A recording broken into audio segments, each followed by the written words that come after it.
that pledge out of my face. Nacho Libre. What's up?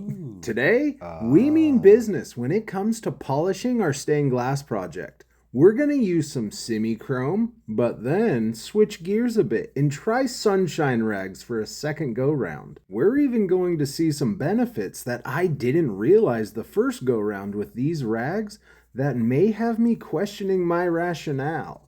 Let it be known, if you live in California, you can skip ahead to the sunshine rag part because semi-chrome is not legal in your state. But for the rest of the country, and probably Europe because this is made in Germany, semi-chrome is pretty legit.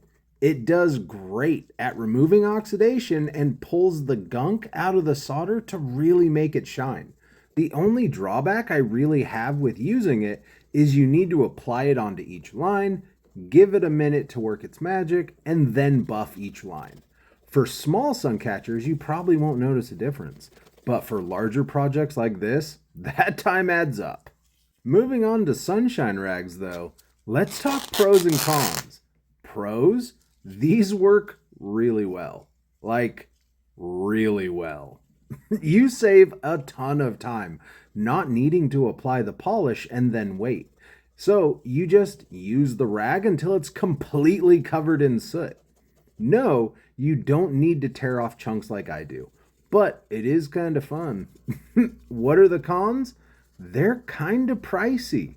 Rags on the Sunshine site are around $8 each, and they are not washable because according to their website, each rag is impregnated with special chemical cleansing agents and microabrasives.